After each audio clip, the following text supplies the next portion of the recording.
So this panel will explore innovative ways to encourage all relevant parties to take the necessary steps to achieve industry.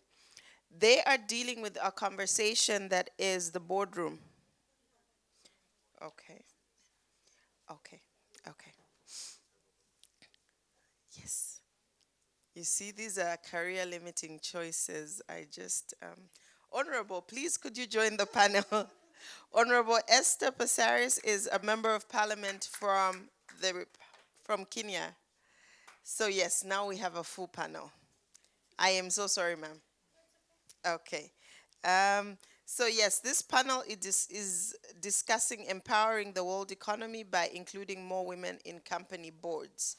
How many agree that this is a meaningful end to our session? So this is our last session, and we're discussing women at the table. So we are in agreement that there are consequences of having men alone in the room. We have a lot of the workforce could be female, but if the decision making is still male dominated, we do suffer the consequences. So thank you very much, panel. A very gender balanced panel. We do not focus on the negatives in this room. Thank you so much for that kind introduction. As was introduced, my name is Dawn Hetzel, and I am with JCI Junior Chamber International. We are a nonprofit leadership development organization for young professionals, and we promote the ideas of personal development and professional development through being active in your community. Our membership is generally gender balanced, but our leadership is not. As again was noted, I did serve as the JCI World President in 2017, and I served as the 72nd World President, but I was only the 4th female. And so I have witnessed this idea of gender balance and gender imbalance very personally. I have been the only female on a board.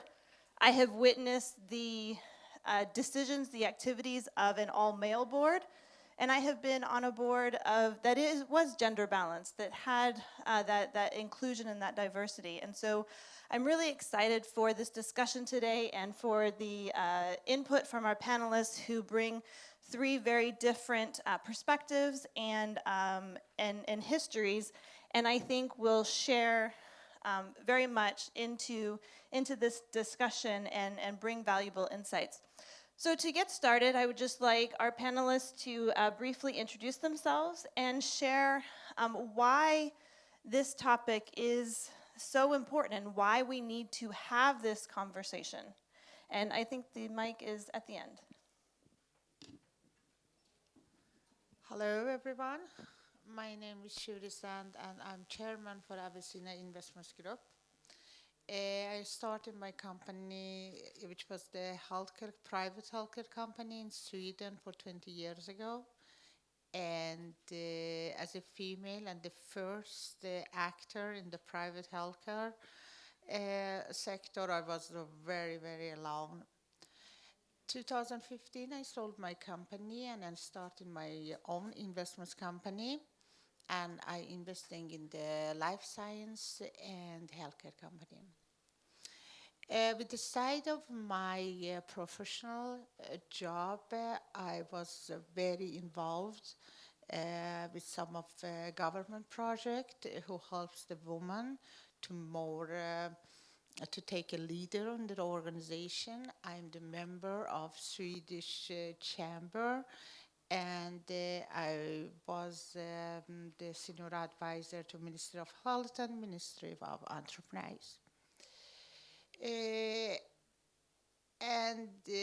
I came actually as an immigrant for 35 years ago to Sweden. And I personally have experienced how it is to be the woman in the man-dominated branch, and even you coming from the another country and you now show you have an idea and you are able to change the things.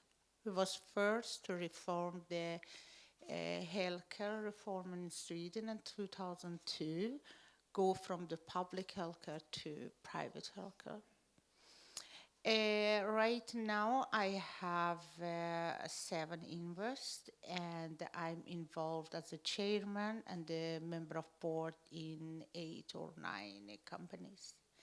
But I like this question, and I'm working very hard for that because I think it's very, very important to engage the woman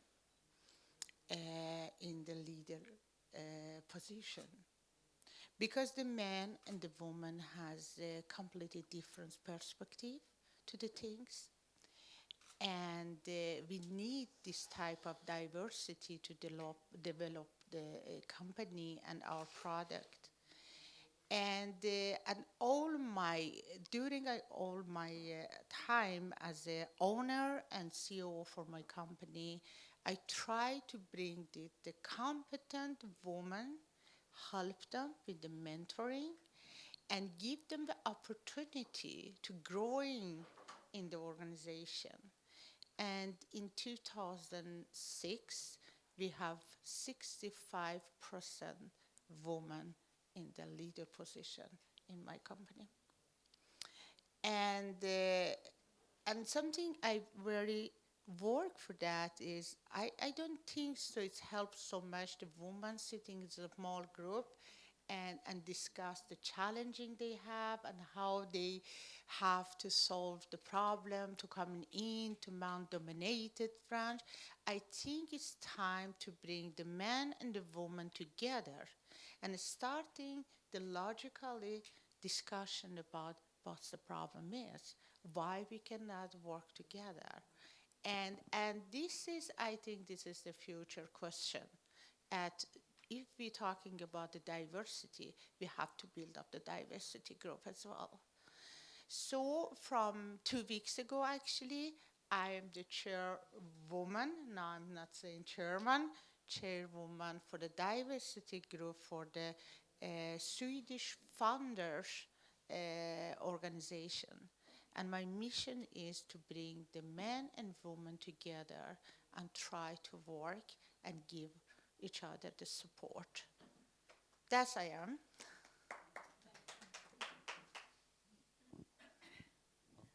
Would you like me to do the introduction and just dive into it? Okay.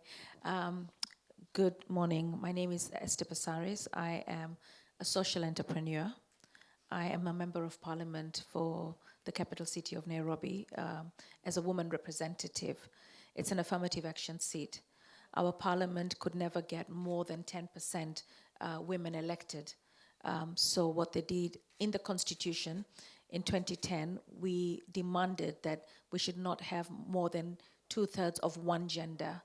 So that means if you're going to have 9 members of parliament, at least 3 have to be women. So to attain that and to be constitutionally constituted, we needed to create special seats for women, where women compete against women. So it's an affirmative action seat. So we have 47 counties or 47 states, and each state ushered in 1 woman. We have 23 women who got in to the 290 competitive elective constituency seats, 23 out of 29, so it's less than 10%. We needed more women to be nominated into parliament, but unfortunately, the men have been reluctant to ensure that more women come in. So right now, the matter is in court. So if the legislators themselves are not willing to have women, where is the space of women in private sector and public boards? Kenya is doing much better than most countries in the world. We've got about 23% of women that are actually in boards, and we've got about 30% of women heading parastatals and private sector boards. Now, gender balanced portfolios have been seen to outperform non-gender based portfolios. They are more resilient, and they have highest average monthly returns. Why should you have diversity in boards? Because it'll be smarter decision making. We're not saying we're smarter than men. We're just saying that we have more instincts when it comes to decision making than men do. They increase organizational bottom line. Kenya is a country that's been riddled with corruption. Who's been in the leadership from independence? It's been men. So we believe that if we have women, we will have less corruption. Because women, especially if a country has a bit more stringent rules in how to deal with corruption. Unfortunately, the men who own the media, every time a woman is accused of corruption, she is headlines every single day until the matter goes to court. So they're very aggressive when it comes to appreciating our role. Nobody on the social media wants to hear about the girl child. They're fed up. They're saying, why talk about the girl child? We are aiming for 50-50. Our constitution says not more than 1/3, 2/3 of one gender. But at the end of the day, the battle is still on. As women, I think we've got to understand that there's a long journey still. And though the constitution says in Kenya not more than 2/3, giving us 1/3, at the back of our minds, we're saying enough is enough. We want 50-50. So how are we going to get 50-50? Where are we going wrong? Men are always coming up with this, women are their own worst enemy. Are we our own worst enemy, or is it something, a myth that they're spreading? Because when you think about it, we've got 52% of our population as women. Why are women not voting women? We've been branded in our parliament as flower girls, as slay queens. And you know, now we've taken it with our strides. We say, fine, we're flower girls, we're slay queens, but we're still in leadership. So we're commanding our space. Barack Obama has a quote, communities that give their daughters the same opportunities as their sons, they are more peaceful, they are more prosperous, and they develop faster. They are more likely to succeed. Now, I'd like to reverse or edit that quote. They are more likely to succeed. They are likely to succeed, or they will succeed. So I think, that also gave a little bit of a doubt, but it was nice to see Barack Obama speak about the woman. And we've seen Michelle Obama outshine him in speeches most recently, you know, and she's quoted. And I love the fact that she's also launched a book. So as women, when we look at public-private boards, there's no doubt that when we are in the boards, we make better decisions. We are the heads of our households. We're the ones who give birth and rear these men. What are we doing wrong? Why is it that our sons, when they grow up, feel that they're better than the women or our daughters? So I think as women, if we decide collectively to make a decision to nurture our boys into believing that the woman that they will wed in the future is an equal partner and deserves equal rights and equal pay, then maybe we will do right. So let's try and nurture our boys from birth all the way to adulthood, because we are the ones who carry the brunt of inequality, and equity will only come with equality. Thank you.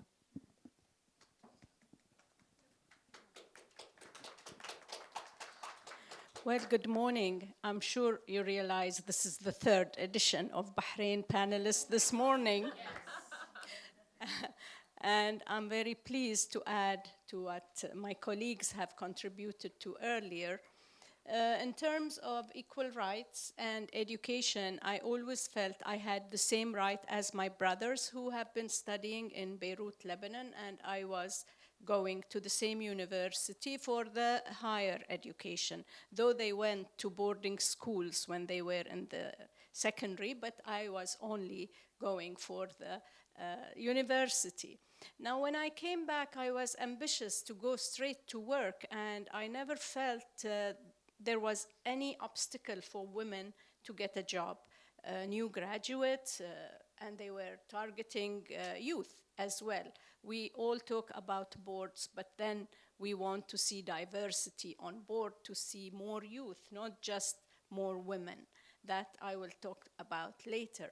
In my experience, it has always been women getting what she wants. It was never put on a plate of silver and gets anything. It was always hard work, perseverance, and the endeavor that women had to take, because she's a mother, she's a housewife, yet ambitious to work. And that never stopped any woman in the world to combine and to be multitask. Now, I've had the experience, yes, to be on board of the housing bank in Bahrain, a single woman among all men. It is not necessarily to talk about how many, it is important to see the impact of what women can contribute to do. Another board I've been appointed to as well was the Supreme Council for Women, and that was on 2 consecutive sessions. Trying elections, I never felt, any inhibition to go ahead, and it was the Chamber of Commerce, and I was winning the first election when I contributed to that campaign, and on the second election as well, I won, and I'm with Sonia on the same board recently. So it is always a question of how qualified the woman is and how much impact she can bring to the board. But I always look at some of the men who are continuing to be on board, and they are quite old. They don't want even to allow younger generation to come in, not alone allow women to come on board. So I feel some people get the opportunity, but at the same time, they have to allow the opportunity to another generation. Thank you so much. I think those were very, each one of them has a very unique perspective and their experience and why they are so passionate about this topic and brought up very important points that I think we can expand on a little bit. And so we've talked about why it's important, and we know the statistics show us that worldwide, less than 20% of public companies have women in their boards. It's actually 16.7%. And again, worldwide, there's 5.8% of firms are led by women. But yet women, we make up more than 50% of the population. And so where is this lack of leadership or lack of representation coming from? And as was brought up by our panelists, we also know that when there is diversity on boards, that there is a positive relationship, a positive correlation to the performance of that company, to the performance of that board, that they make better decisions, that the returns to the investors, the returns to the company, the profits are higher. And so again, why is there still that gender imbalance or that lack of diversity when we know that it's a positive return in the end? And so my next question is going to focus on what we can try to do to reverse the lack of diversity within our corporate boardrooms. And so we'll start with our friend from Bahrain. And I know we've heard a lot from Bahrain today, but I think that's an important voice as well. And you sit on, one of the boards that you sit on is the Business and Professional Women for Bahrain, and you're the president of that board, correct? Correct. And so what can we do personally within the corporate world to support women as entrepreneurs or to take that step of leadership within their company or within their work life? Let's go back before they start work at a company. Let's go back when they are in the final years of university and they engage in apprenticeship. I feel it is necessary to try some or another form of working in a situation where they realize whether this is what they want or not go blindly in a company and they think they would aspire high when it is not actually what they want. So apprenticeship is important as well as mentorship. I feel to be part of a program where in the BPW, which is Bahrain Business and Professional Women Federation, we allow for entrepreneurs to take part in an incubator, and that helps them develop lots of skills, especially that they become trainers and they develop their own skills and they pass the skill to others. So there is sustainability within the trainer. So I feel in a company, something else has to be added within the culture of the company is to have career development programs. and that can give them path or skills to go on forward. In that way, they become more confident and they can express themselves. They can reach then the board of that company. The final point for me are the communication skills. In order to be successful and to be able to communicate at that level, all of the communication skills are to be acquired early and as necessary as possible. Thank you so much. All right. You know how I said in the Constitution we enshrined not more than 2/3 of one gender, even though we're signatories to the SDGs and we're going for SDG number 5, 50-50. Kenya is ahead.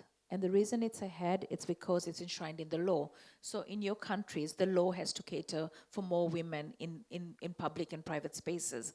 So in Kenya, we have something called AgPro, which is access to government procurement opportunities, for instance. So what happens there, it's in our constitution, Article 227, and it basically says that anything that government procures, 30% of women have to get it. So we're already highlighting the fact that women and economic empowerment.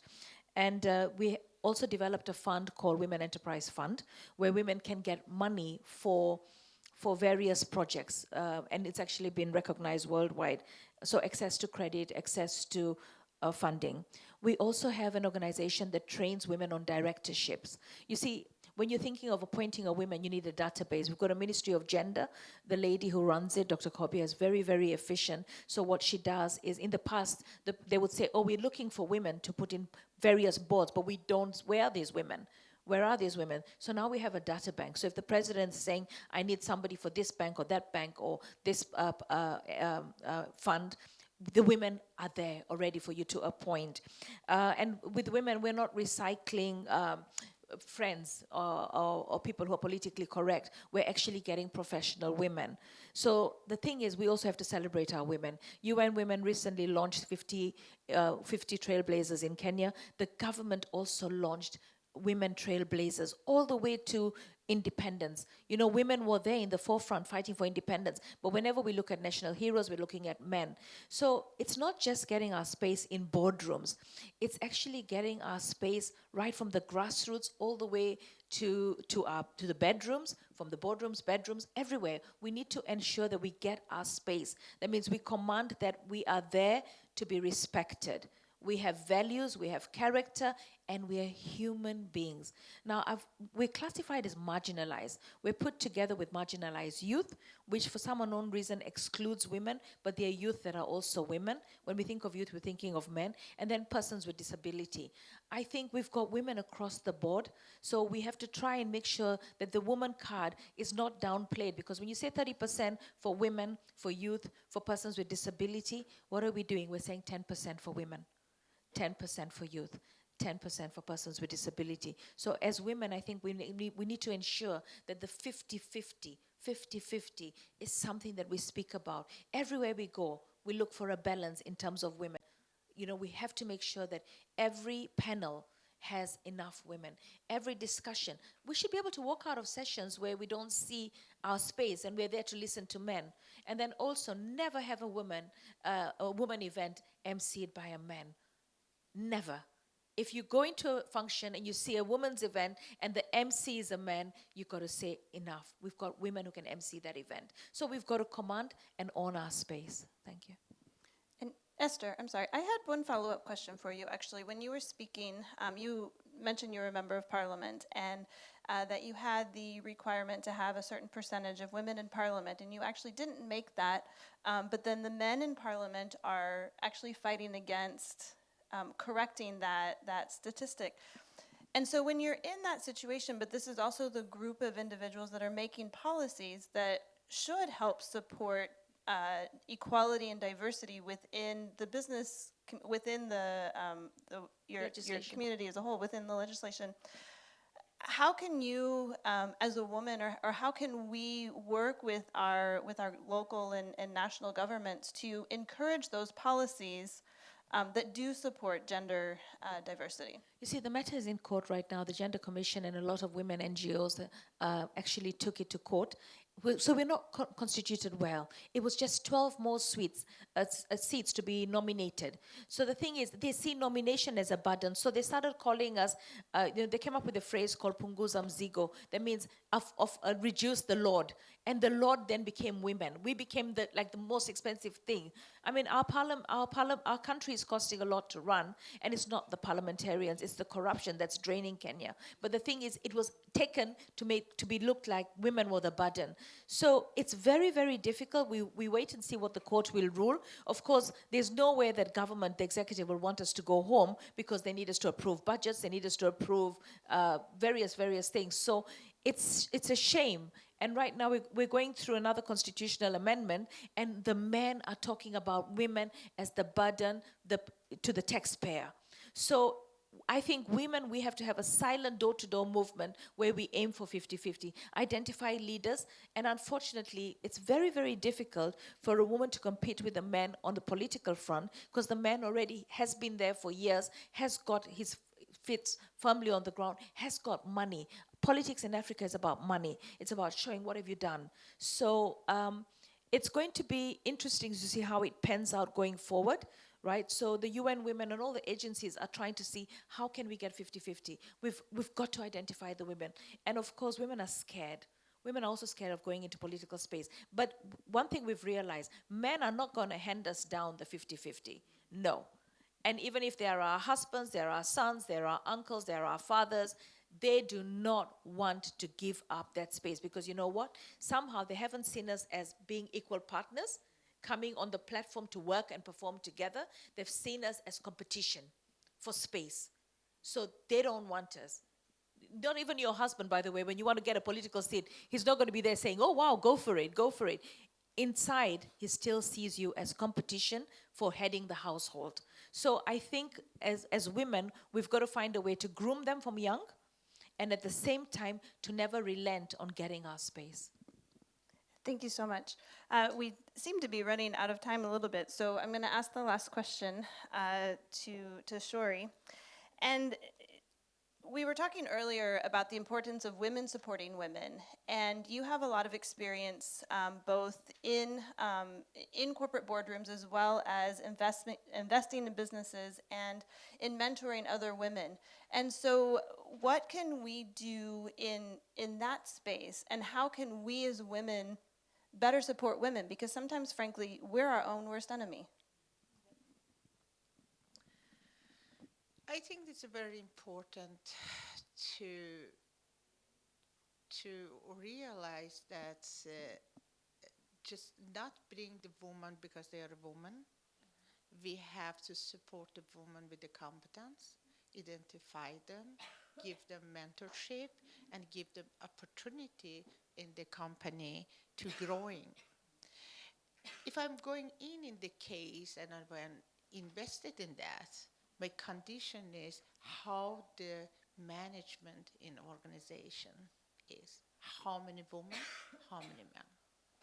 How is the competence there? That's my condition. I'm never invest in any company that the management or the board is just men.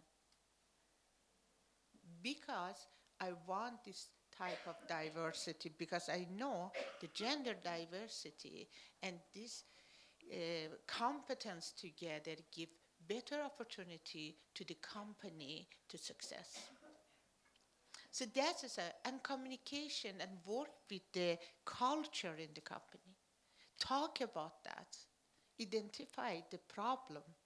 Is it a problem because they are a woman? Is it a problem because they are not competent? Is it a problem because they don't have opportunity or chance to do whatever they want to do? They're married, they have children. Is it another problem? And this is very important to talk about that. And the woman has to support the woman. This is very important. In all my career, I get so much help from the man. It was so much easier just take the phone and call some colleagues who's men and say, I have this problem. Oh, I can call someone else. and it was sold in just 5 minutes. But when you talk about, oh, I don't know really if I know someone, I have to think about that. You don't need to think about anything. We have to help each other. The another things is mentorships program. Now I'm the member of the World Leadership Program, which is the collaboration between Hillary Clinton's organization with our former Prime Minister in Sweden, and we giving the woman who actually planned it to make the career to set up the mentorships program for them. And I think the senior the people who is senior, the woman, they can be the mentor for the younger group in the organization. And we have to work very structurally with the gender diversity in our company. We have the end of the years, like any reports, to reporting the board and reporting the owner how many women we have in our organization and which type of competence this woman has.